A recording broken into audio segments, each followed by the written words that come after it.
Hey, good morning, everybody. I am your fearless group leader, Stuart. I am so happy that you're here on today, October 30th. As everyone comes in and gets settled in for today's 1-hour Ask Anything coaching session, I have received a couple of emails and Facebook posts that we're going to address today. But of course, if you've got something on your mind, an issue, a challenge, a success, a failure, a question, please share it here. Let your fingers do the typing. If there's something you want to say, then I encourage you to type a little something that you want me to put your microphone on, and I will, so we can hear your beautiful voice. I am just back after a very, very, very fulfilling week on the road, Minneapolis and Denver, where I completed two of the final 4 keynotes for one of my best clients, Travel Leaders Network. It was called a Sales Expo, and the subject, my keynote subject, was sales, right? Because Carolyn was there. You saw me do this gig in Fort Lauderdale, which was the first of 4. And I just wanted to share something with you because, I love it when I have an experience in real life that's relatable, so that I know the stuff I get up on stage and talk about is real. I don't make this stuff up. It's not theory. It's real. And what the way this was structured, my keynote, my training in this case, was I first gave the 8 reasons why I didn't buy from you. See, I was the customer.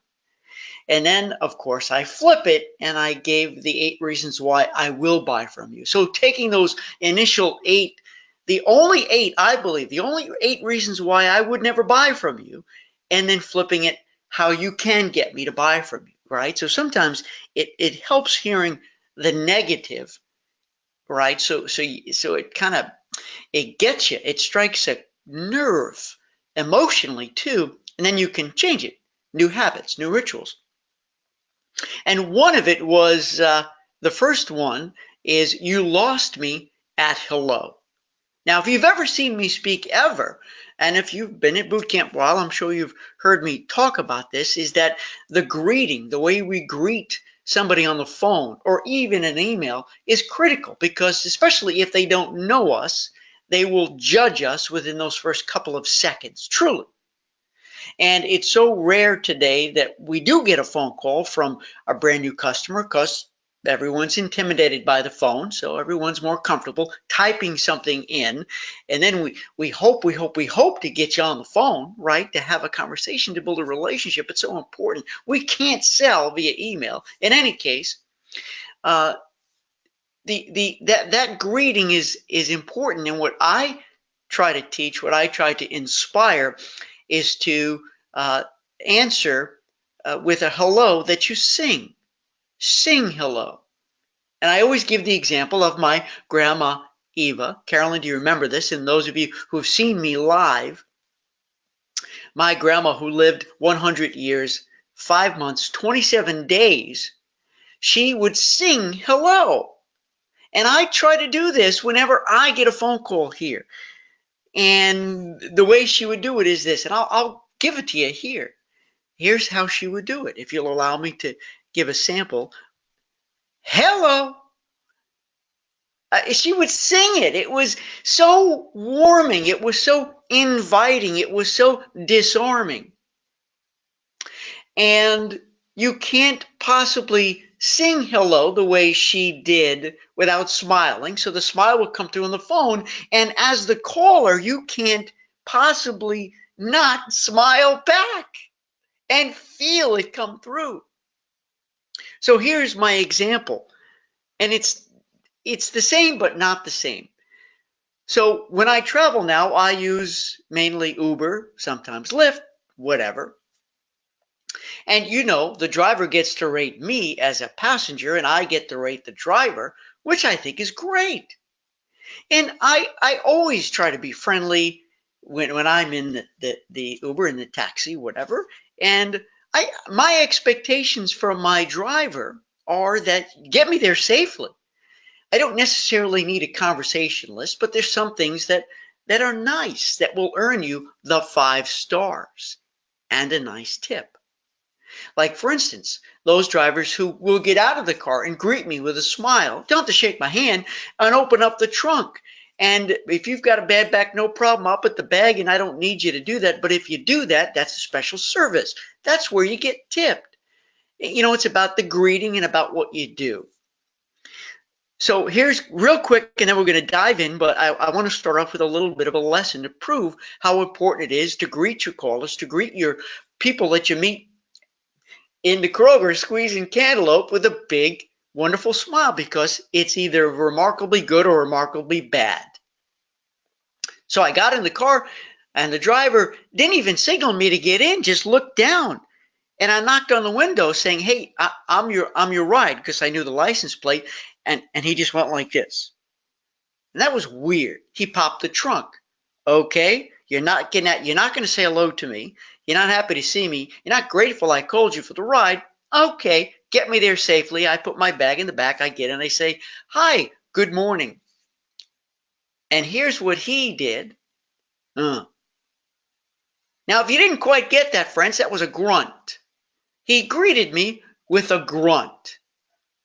Now, clearly it was forced because he didn't even want to give me the grunt, so it really was hard work for him to give me the very lowest minimalist greeting ever. He grunted. I will never forget it, and I will always remember it. So the rest of the car ride, which is about 45 minutes, it was in, let me see, was it in Denver? It was in Denver. It was in Denver, and no reflection on Denveronians, whatever you call yourselves. I had a great time hanging out in Denver.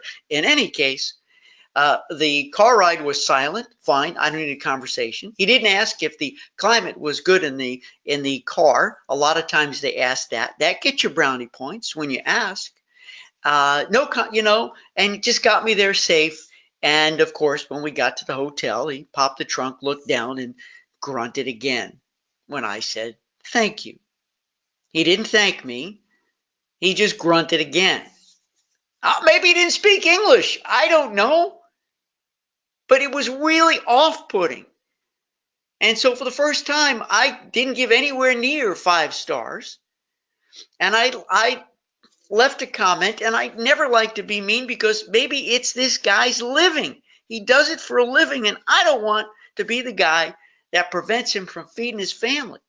But I felt I had to be honest and let him know and others know that, and I put it, got me there safe and sound, which is the #1 priority.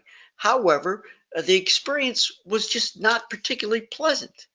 And there you go.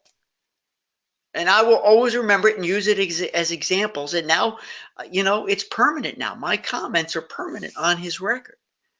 So when your phone rings or when the email comes in or when you meet somebody, make sure it's remarkably good, because it's either remarkably good and I'll be the guy bragging about you because you're so awesome, or the opposite, I'll be that guy bragging about you that you were terrible. And man, I interrupted your day when I called, and man, you just don't seem like a happy person. Or you're in that vast area in the middle, which I call the unremarkable people, the unremarkable businesses. Meaning you did nothing to impress me in a good way, and you did nothing to impress me in a bad way. You were just entirely unremarkable, which is synonymous with unmemorable. And friends, you're here in boot camp. I know so many of you, and I know so many of you are remarkably great. So I'm grateful that you're here, but it's always nice to hear a little bit of a tip like that. So let me just real quick go through who we have, family. Welcome, everybody. I'm going to dive right back in. Karen says, "I have something special to send to you privately." Cool. Send it on over, Karen. I hope it's good news, good story. Taliski's here. Hey, man. Hey, this is so cool. I'm so glad you're here. How cool. Wow. We got like a full crowd today. Carolyn said, "I practice that now to say hello in a remarkably good way." That's awesome. Cool. Karen says, Yeah, so I get it. I received 5 robocalls in a row. So on the 6th call, I growled and I didn't know it was a real person. We laughed. Mary Kay always suggests that you have a mirror in front of you when you answer the phone. Your smile will come through the phone. Indeed, absolutely will. Your smile really comes through. And the robocall thing is really tough, isn't it? It's really tough. How do you know? And then when you sing hello, it's like you've wasted your energy. Kisa is here, and guess what? I have uploaded finally the information about the surety bonds. So friends and family, if you don't have to do it right now, but if you look in the handout section of your dashboard, I have uploaded a one-page PDF which defines bonded versus insured and defines more of what a surety bond is. A surety bond is a type of bond that offers a way for a third party, your client, to audit your travel agency and then make an offer to insure against default. The travel company, you, can also float a bond that will act as a reserve to be used in case of default. So clearly, unless your state requires this kind of a surety bond or some kind of bond that reserves in case you go default and you collect the money and you don't pay the supplier and they can't travel, it's a real problem. But basically, so the seller of travel bonds, also called a surety bond, must be obtained by the agent in order to guarantee that any funds they collect through travel bookings are properly transferred to the appropriate individuals or entities. These bonds exist to provide protection to consumers from fraud, also known as travel agency bonds. They're required in some states, but not all. So the original question was, when do you want one? When do you need one? What is it? What's the difference? And I think I just explained from what I understand this bond thing is very similar. Surety bond, it's kind of the same thing. And if your state doesn't require it, but you're doing business with a company that does, and it's high stakes, it could be maybe it's incentive trip. Or maybe it's a government agency, a federal agency, and they require it. They'll certainly let you know. But if they don't require it, but it's kind of a complex group where there's a lot of money coming in, there's money changing hands, you're doing a lot of add-ons and extras, which I hope you are. And so you're collecting some of the money and keeping it, and the rest goes to the vendor, right? Maybe you're going to collect some on your own credit card. Maybe you're going to collect some via check. Then it might help you get the gig, to get the job, saying that you are bonded. You have a surety bond, which will give them more peace of mind, and that may help you get the gig if they don't already require that. So hopefully that helps, and I appreciate your patience. Kisa says, thank you. I see the surety bond handout. You got it. Amber said, tip, when the phone rings, a caller can hear your smile on the phone. If feeling low energy, I stand up and I hit a quick high note before answering the phone. It puts high energy into your words. I love that suggestion, Amber. I really do. So listen what Amber just said, everybody. She will actually stand up and just belt it out, just sing. I did a coaching session yesterday with a professional. She's not a professional speaker. She's a professional speech pathologist. So she knows the physiology of public speaking and just speaking in general. We're really incredibly talented lady, and we're going to partner together to do some really cool speaker training things. But we were helping young movie producers, film producers. They're doing a pitch. They're pitching their movie to producers and directors. So we helped coach them pitching. And one of the things that we coach them to do, that she coached them to do, is the voice. She calls it vocal yoga. Vocal yoga is to get your voice ready. So if you've been sitting on your desk all day, or if it's first call of the day and you haven't talked too much, you get your voice going. And Amber, it's a great suggestion. Stand up and sing a high note. Just do it. Bring it. And before I do a speech, before I do a keynote, I will, and if it's, let's say it's morning and I haven't talked to anybody, you've got to get your voice ready to go. And what I do is I walk around the block. If I'm at a hotel, I just did this in Minneapolis and Denver. I walk around the hotel a bunch of times. If there's not a running trail or a walking trail, I've got to get out and I talk out loud. People must think I'm nuts talking to myself, but I am nuts and I am talking to myself. Lena's here. Hey, welcome, Lena. I'm so glad you're here, and I hope that 15-minute meeting challenge continues to be a success for you in Travel Agent Hacks from sunny Virginia. We got sun here too, so it's gonna go. I think it's gonna hit 90 here in Memphis today. It's crazy. Taliski, I'm so glad that you're here. Carolyn, Florida requires it as the agency owner. So there you go. Florida has that seller of travel laws that require it. All right, so here we go. We're gonna dig in. And while I'm beginning here, if you've just joined us, if you've got a question, an issue, a challenge, please go ahead and type it in. If you have a microphone hooked up, or if your computer or Mac or laptop, if you want to try it, we can get your mic on, see if we can get you going. And by the way, if you're unsure if your mic works, let me know by email, and you and I together, I can do a quick go to meeting. Instead of go to webinar, just you and I, and we could test your mic. This way you'll know once and for all if your microphone works, so we can hear your beautiful voice here, and you could talk to other people too if you're on other programs and other shows. Also, if you're a first timer here, we have a whole bunch of new agents coming in. Wow, Dan is here. Dan, I think, is this your first Ask Stuart Hour? I don't mean to call anybody out. I don't mean to embarrass anybody.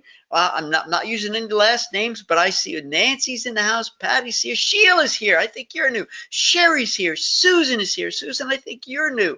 This is so exciting. Tina, let's see. Belvin's here. Hey, Lori's here. This is so amazingly cool. But I don't want to go through all the names here.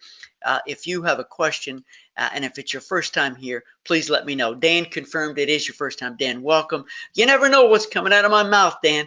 I just like to come and share, and this is unscripted. The slides will not change. You have the ability, and you too, Sheila, to toggle so the slide gets small and I get bigger if that's what you want. Or you could sit back and just listen. You don't have to watch. But there's no slides. This is unscripted. So Sheila is here. Hi, Stuart. Sheila here. I think you were going to raise my question from Facebook group. I'm new to the Ask Stuart Hour. And Dan, you're welcome. I'm glad you are here. Sheila, I got it. I promised you I would. So here, everybody, listen. Now, Sheila sent me this email and also reposted it in Facebook because I think it's great, friends. When you have a question, a challenge, an issue that we posted in our private community, not only to get my feedback, but to get other feedback as well. Because some others may have had the same experience, right, Sheila? And they've got an answer. They've got a solution. Maybe they've never had this experience, but they've got an idea. And also, if it ever should happen, then everyone else in boot camp is well equipped as well. It's a give and take. It's a give and take. So this is specifically about that, in this case, and Sheila, I know you posted a couple of things. I think I got both of them, but let me start with here. This is about sort of the pitch perfect. Now, those of you who Dan, you may not have seen it yet, but Pitch Perfect is a separate, it's not part of the week 1, week 2, week 3. Pitch Perfect is where I try to give you every possible concept about making the pitch. And this is not selling to the individual people to be a part of the group. This pitch is to get the group in the first place. Okay, so let me read you, let me paraphrase Sheila's question. Let me get your input feedback. I've had a meeting where we talked through the idea and Sheila, asked a lot of questions. I have meetings coming up, and I think they were late last week, so I'd love to get an update from you. My intent was to give them good, better, best options. Awesome, awesome, awesome. So I want to take a moment to validate that's a great practice. It's about, don't say selling up, it's about trading up. It's about good, better, best. I use the word supersize. Hey, for a little bit more money, I can give you a whole lot more. And therefore, you can create a more inclusive package. More inclusive doesn't have to be all. You can say more. And have them pick the right crews for their group. I may have 5 or 6 Pied Pipers in a mastermind group, which is awesome.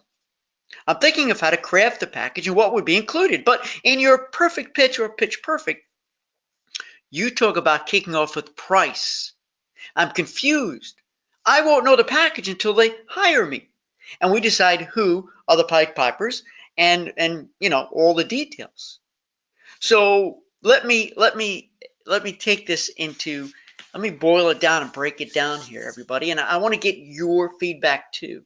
See, a lot of times, Sheila and everybody here, and Dan and Susan, I may introduce a concept that may be entirely foreign and may feel unnatural in terms of a sequence, in terms of an order, stuff that you may have already been doing. And I make this promise, and Carolyn, you just saw me down in Fort Lauderdale, so certainly you heard me say this. When I do a live speaking engagement and I have a mixed crowd, a mixed group, I tell them that I've got something for everybody here, and there's 3 things I'm going to do. Number 1, I'm going to validate stuff you're already doing.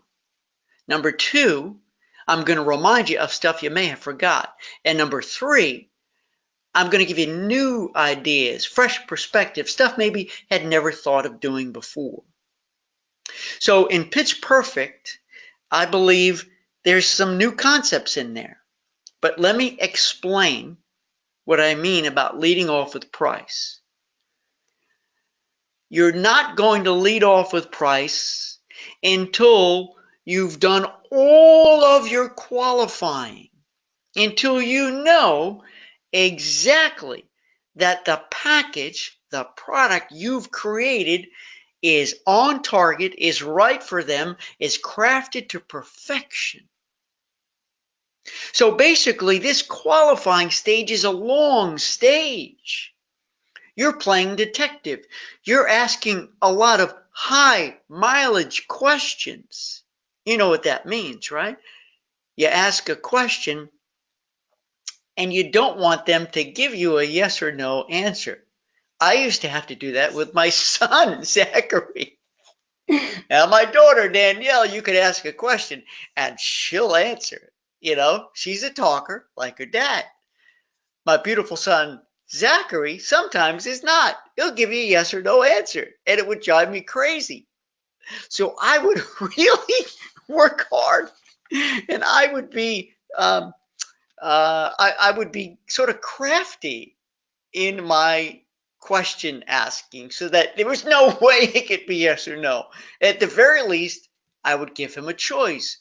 So you just finished your second semester give me tell me what were your top 3 classes and why, something like that.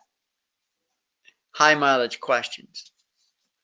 And one of the tricks here, friends, is that while you're asking, and remember, a great question to ask is, what don't you want? That'll bring out all of the obstacles, all of the issues, all of the things that went wrong in the past, stuff they don't want.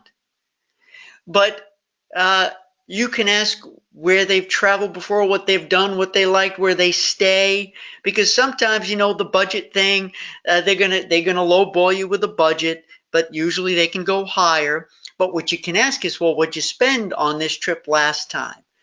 Just so you know. What hotels do you stay at? Because if they stay at Hilton Garden Inn, and another group says, well, we only stay at the Ritz and the Four Seasons. Well, you already know, right, where you're headed, because the Hilton Garden Inn to somebody could be luxury. Maybe they never stay in hotels. Maybe they go camping. You see, you can't, the word luxury is meaningless.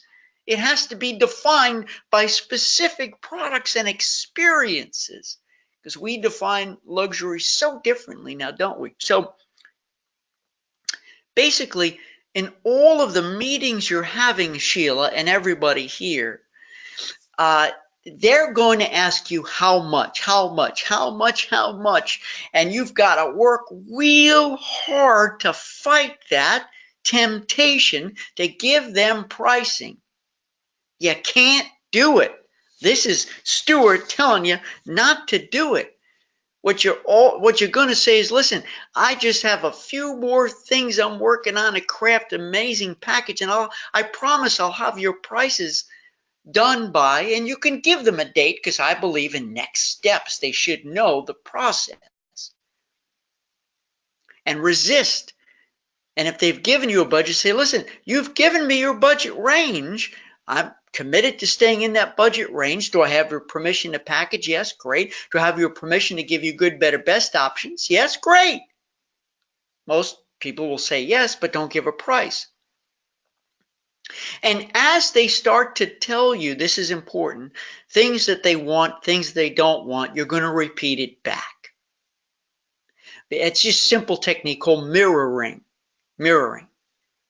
You just say what they've just said. So they hear you repeat it, and they're like, hey, man, you get me. You get me. And sometimes when they hear it back, they're like, no, you know what? I don't want that. I'd rather have this. But what you're doing is not mirroring, but you're also presenting. You're saying it. So that when you get on the telephone and present to the group, or you get in front of the whole leaders, the people who are making the big decisions, the Pied Pipers, you're not presenting this to the travelers. These are to the decision makers who are going to hire you. When it's ready to make the big presentation, and you know you've got it nailed because you've done your homework. You've been a good detective. You know what they don't want and what they want. You fit into their budget parameters. You have good, better, best. That's when you kick off with price. And let me explain why. And then I'm going to check the boards for your comments and questions. If you're going into a conference room, or if you're on the telephone and you're about to make your presentation, and by the way, you never, ever, ever, ever, ever want to put the price in writing. You never want to send the presentation to people to review before you do the presentation. So it's, by telephone, it's tough because you may want to email it to them so they can follow along. So the danger there is they're going to have it. And even if you're in a room together around a conference room table, you can hand out one page at a time, but more than likely you're going to give out, 5, 6, 7 pages, stapled together. And what would you do if you were sitting around that table, or if you got that email a minute before the presentation and you printed it out? What's the first thing you go to look at? Let me hear it. Let me hear it. The price. And where do most people put the price? On the back page at the bottom. And here's what happens. Why fight it? So why not, friends, Sheila, everybody here, when you send out your presentation, or when you hand it out there, put the price, and I do this for speaking it, put it big and bold, huge, because you're proud of it. Don't bury it. This is for the group leaders to hire you now. Big and bold. When I get a phone call to do, like Travel Leaders Network hired me for 4 gigs. I could have done the description, the recap, the proposal, and on the back page, put the price. I lead with the price. I practice what I preach, friends. Because once they see the number, it sort of diffuses, it disarms, it relaxes them that you didn't go ridiculously crazy out of budget. Now, your number is probably going to be higher because you've crafted the package, which is more inclusive. So let them sit there and go, well, they're $1,000 over. Let's see what she's got to say. And then, Sheila, you say, by the way, I know what you're thinking. That's about $1,000 over your price point. But you gave me permission to package. You gave me permission to present good, better, best.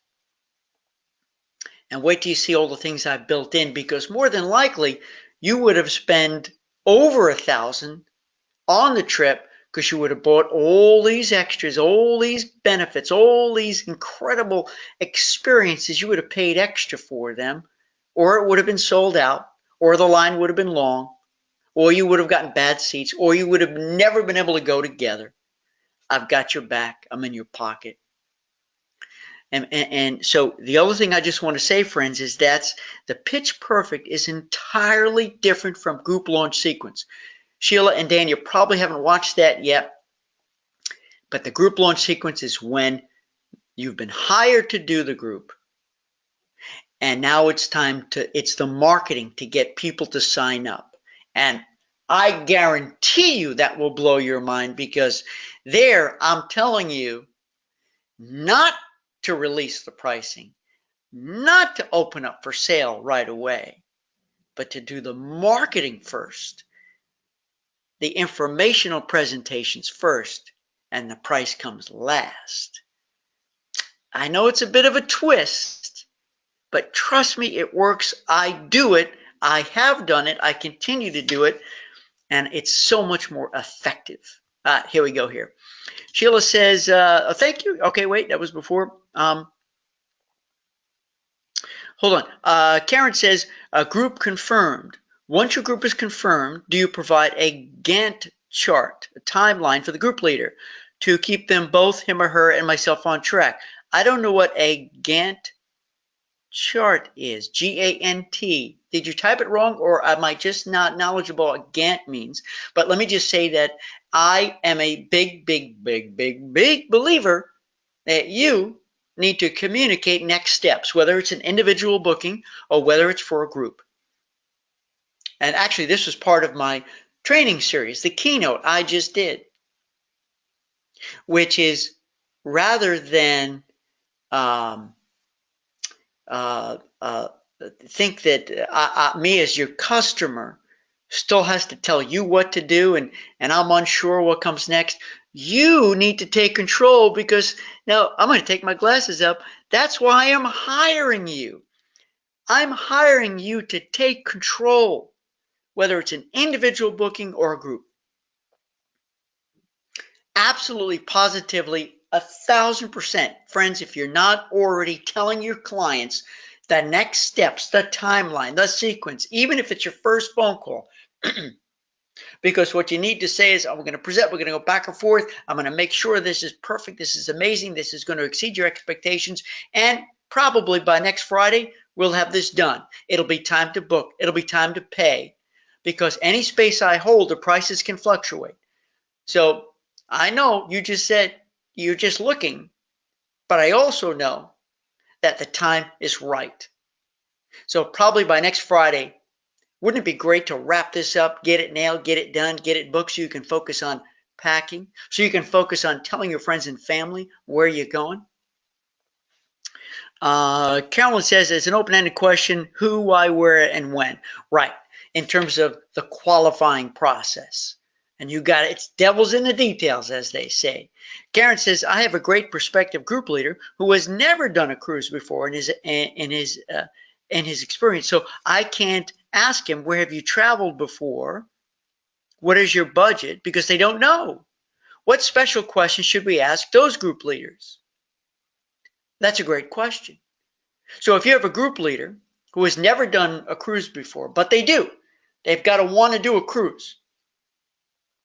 Unless you think you need to convince them to do a cruise, because you run the risk of losing them if you try to persuade them to cruise and they just don't want to, right? But if they're like, I could be convinced, if they want to, then rock and roll, do it. And I think your first question, Karen, and everybody, for a client who's never done that particular product before, that brand before, that destination before, gone that time of year before, why haven't you? Tell me, what are your fears of cruising? What are your perceptions? What do you think you know? and I'll be your truth detector about cruising. I've been on dozens of cruises myself personally. I've put countless other people just like you on cruise ships far and wide, from a 3-night shorty to around the world. I don't know. Have you? But you want to build your integrity that you know cruising, but you need to bring out their fears, phobias, trepidations, stress points. What is it about that cruise that you don't know, you're uncomfortable with? Because most people who haven't cruised have misperceptions, right? And I don't have to tell you what they are. You guys know, you hear it, you still hear it. Why they would never cruise or why they haven't yet but would consider it. They're usually false and misperceptions, misconceptions, but at the end of the day, there's some people you can't convince. So that's what I would say. But you still should, Karen, you still need to ask, where do you travel? Where have you traveled? Because you want to understand what they define as a good time, a good experience. The brand, hotel brands. What cars do they rent? Do they rent the Cadillac SUV, or do they rent, I don't know, a small hybrid? So we still need to gather the information that you can then apply to what cruise brand they'd be best on. It could be Crystal. It could be Celebrity. It could be Carnival. It could be MS. You know what I mean? I hope that helps. Carolyn says, I have a perfect example of not working with your family. There you go. Here it comes. Here it comes. My husband wants to do a group. He wants the bare bones stripped down non-package. Doesn't even want to use the gap points for gifts. He's afraid they won't go up. The price is too high. This is a Carnival 4-day, 5-night gig. Absolutely no fun for me. Not much commission either. Lesson learned. So, it's interesting, Carolyn, that you share that it's your husband who wants your bare bones stripped down and doesn't even want to use the gap points for gifts, is afraid they won't go up, prices high. But friends, how do we know?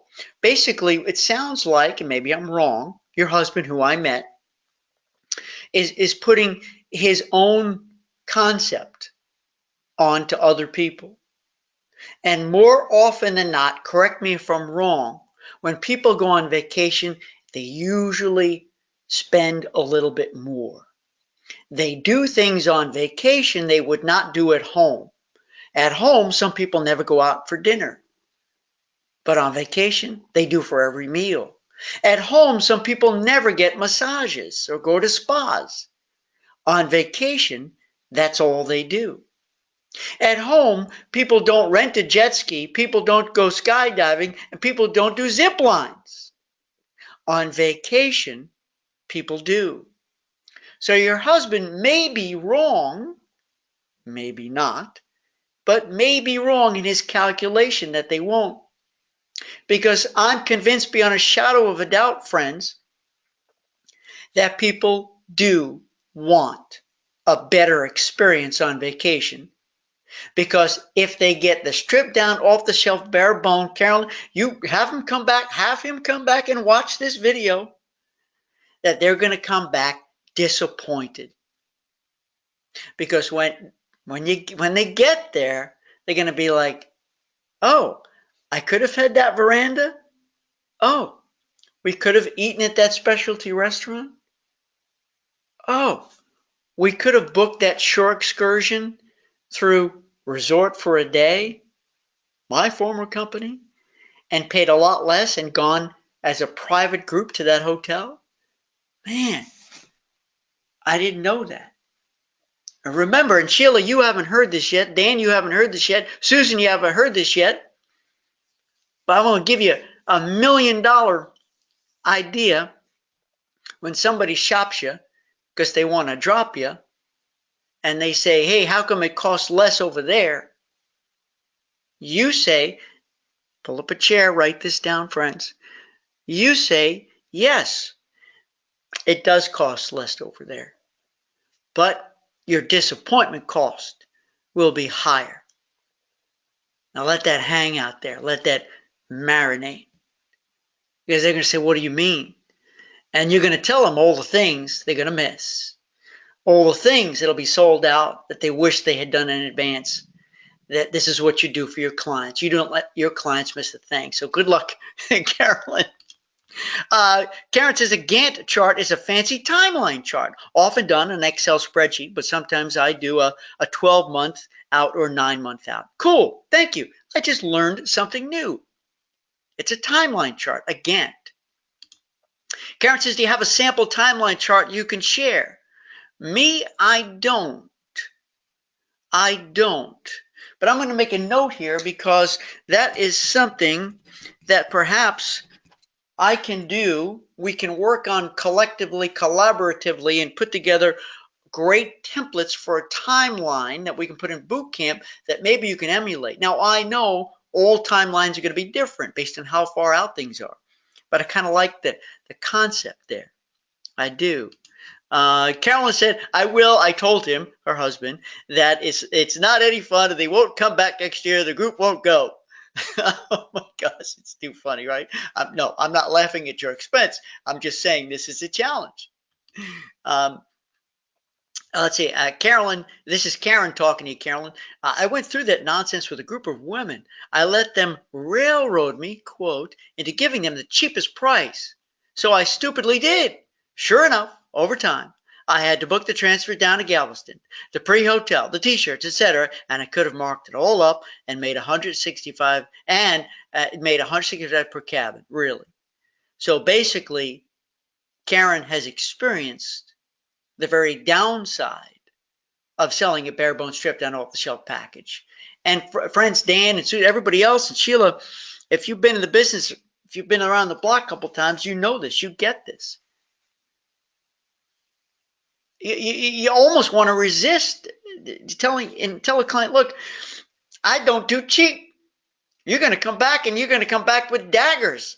You're going to come back, you're going to call me from vacation saying, why don't I have this? Why can't I get this? Why didn't you tell me this was available?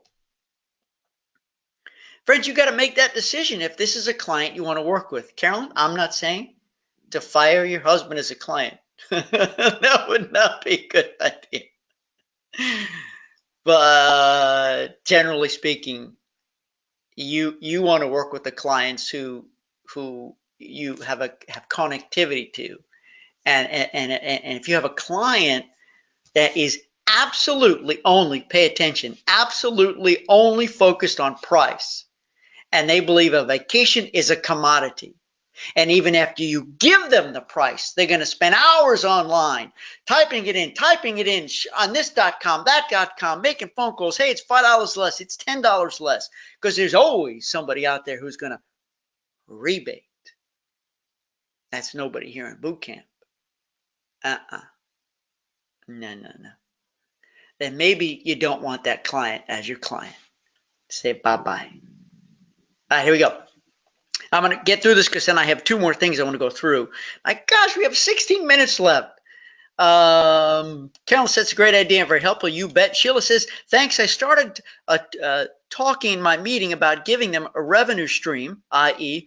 a curriculum or an instructor fee, I was thinking, but they really didn't like the idea of making money off their friends. There you go. You got to float it and let them shoot it down. Say, no, maybe they'll have another idea or you'll have another idea. How weird is that? When I said cost could cover the author's book, she said she would give it free. Wouldn't you lose money? I asked. When I mentioned a package instead of revenue stream, they seemed more interested. So surprising to me. Have others heard folks objecting to making money? So Sheila, this is a great point. Everybody pull up a chair. There's 2 things in all my years in this business, and it's probably over 30 now. When it comes to groups, most travel professionals to this day are convinced beyond a shadow of a doubt that the client, the group leader, wants free travel and or to make money. Who are we to know? Who are we to assume? So ixnay on the oxnay, let's flip it upside down. Don't make any assumptions, because if you're shouting, travel free, free travel, ask me how you could travel free, that's the kind of client you're going to get. That group leader is going to be interested in what? Traveling free, and that's all. They may not have any interest in seeing a successful group because they just want to travel free. What if that group leader never wanted to travel free because they don't need to travel free because their organization already pays for them? Or they're uber wealthy and it's inconsequential. You've just given away something free that you didn't need to, and they're still going to want something more. So that brings me to, well, Stuart, how do you know what they want? Ask. In your qualifying process, Sheila, I believe that potential client, that prospect, is going to mention something, talk about it. You're going to see their eyes light up. You're going to see them get passionate, and you're going to know, ding, ding, ding, that's what it is. And you're going to ask. It sure sounds like you don't get massages back home, but you guys want to do a couples massage. Is that right? That's what I'm hearing. We do, but it's expensive. Well, I'll tell you what. Based on sales, if we have a certain level of success, so I'll have to give you a benchmark. If we hit that benchmark, how about I make it my treat? My treat as a gift, as a reward.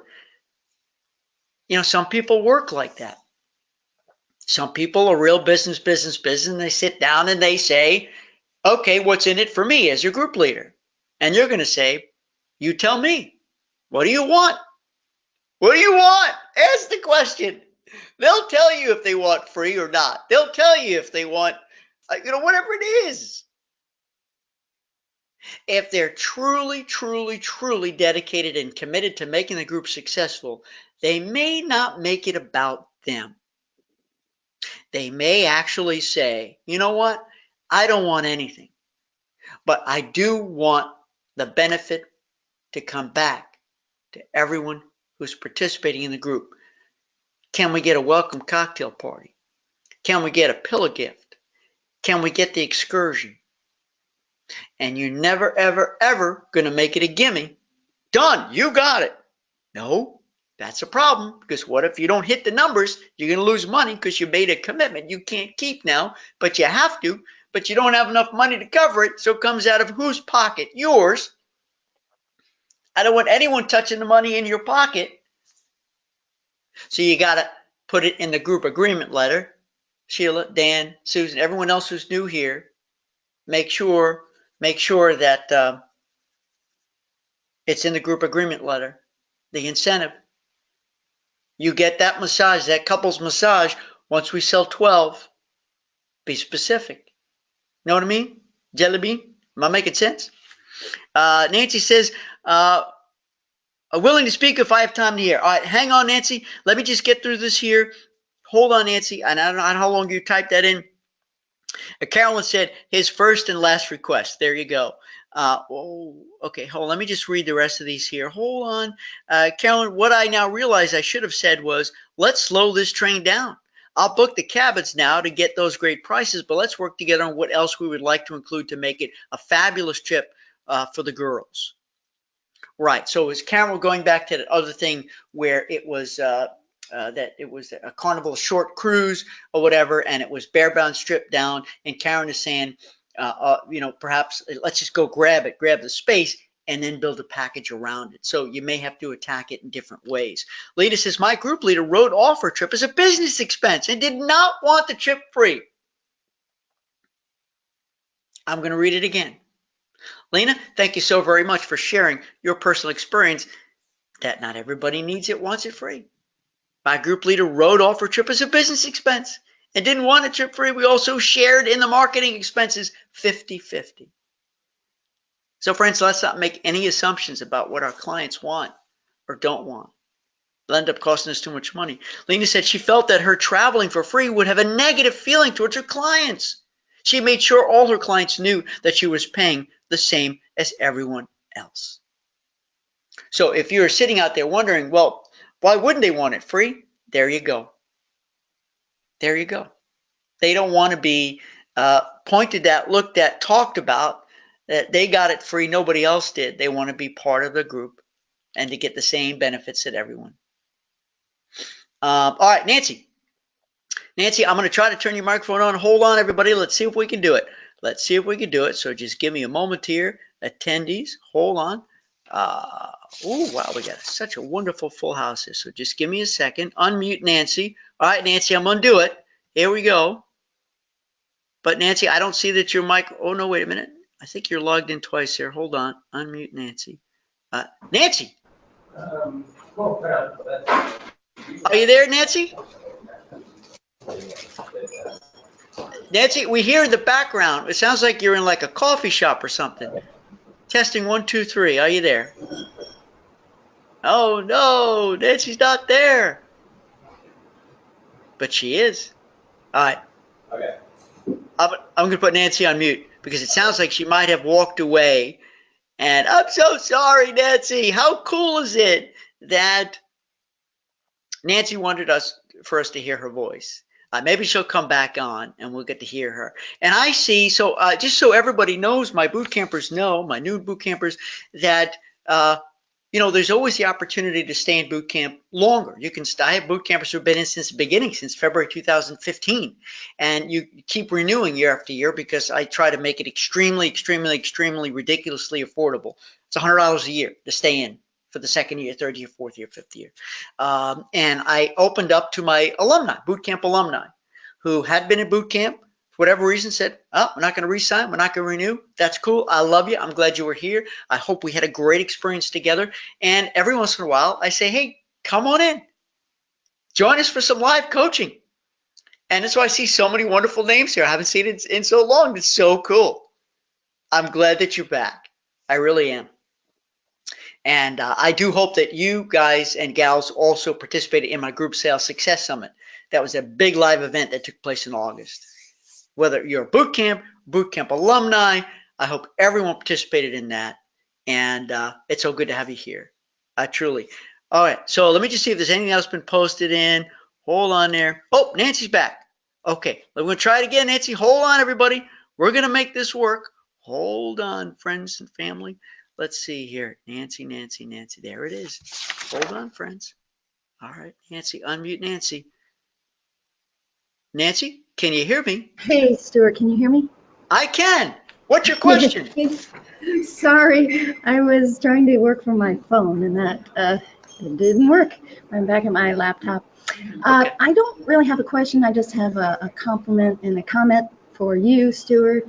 I attended a big Venture Travel Trade Association World Summit earlier this month and took your advice, and I did 4 different live videos with experts in different areas. A winemaker in Tuscany.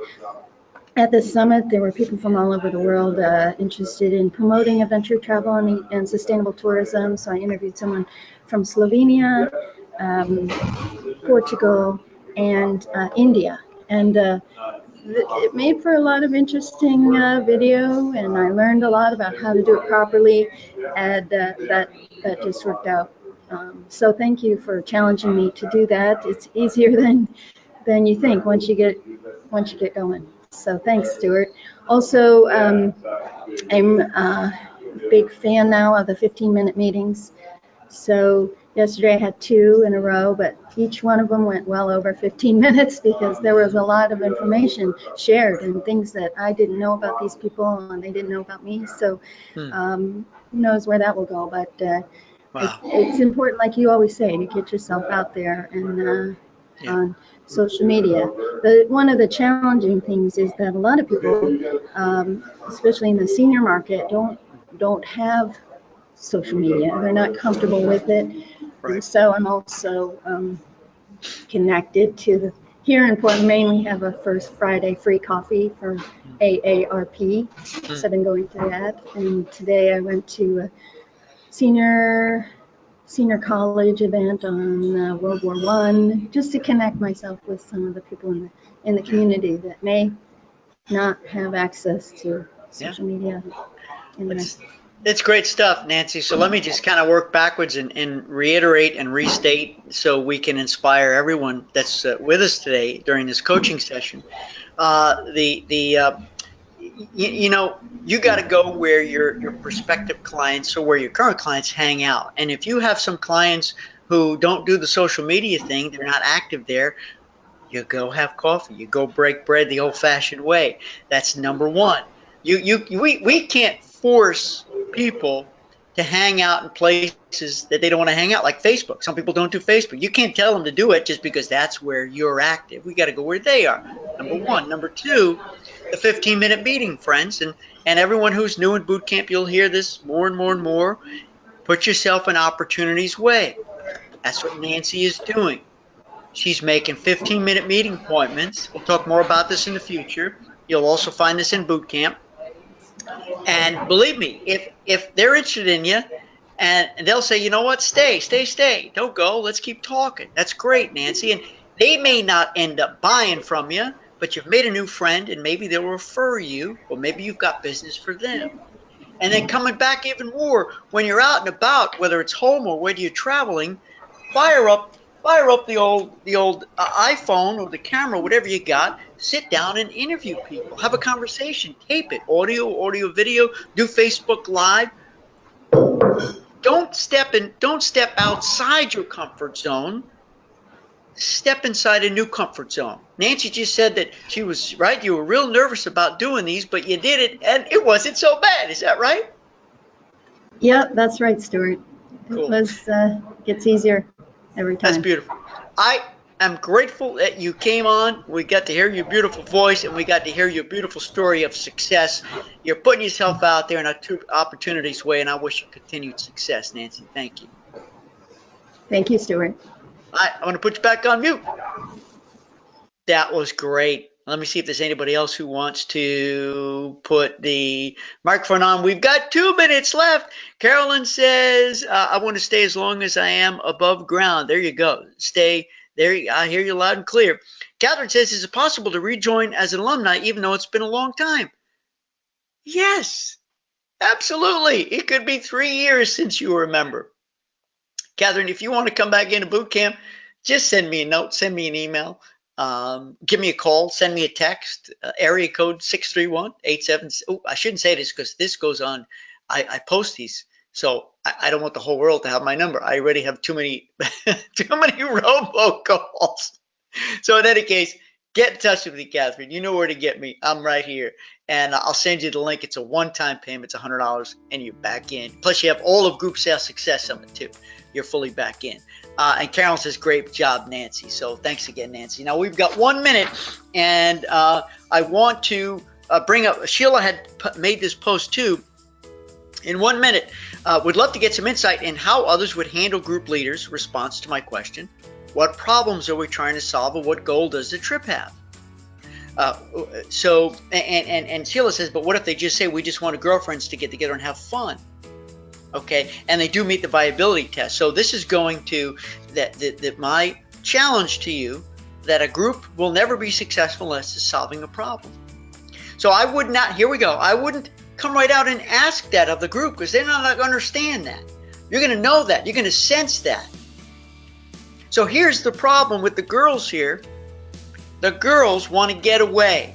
Just the girls. They want to go someplace fun without the guys, without the kids, without the stress. That's the problem you're solving. A fundraising group, what's the problem? The problem is they want to raise money and bring people together who are united in their thoughts and passions. Family reunion. We haven't seen each other in a long time. We need to get together someplace where every generation will have fun. The Kiwanis Club, whatever group organization. Well, it's our 20th anniversary and we always have an event, but we want to do something kind of fun. What should we do? That's the problem we're going to solve. This is the really, really, really, really big event. You want to do it differently, better. You want to raise the bar. You want a more memorable experience because it's your 20th anniversary of your wedding or of your organization. That's the problem we're going to solve, right? So remember, every group does solve a problem. And you don't need to ask that of them, but they will reveal it. It will be revealed. And you may be talking to a local business person. I'm almost done. A local business person in that 15-minute meeting. And you may ask them, how do you keep your clients loyal? How do you keep customers coming back? Well, I do my best, but man, it's not easy. Listen, I'll end on this note. I wish there was a way I could show my thanks, give thanks back, give back, do something, because I love my clients. I want to be with them. That's the problem you can solve with group travel. I hope that helps. I welcome all the new boot campers. I welcome back the current boot campers. I welcome back the former boot campers. I love you all. I wish you all great success. And I will soon post our next Ask Anything Business Coaching date, probably 2 weeks from now. Bye, everybody.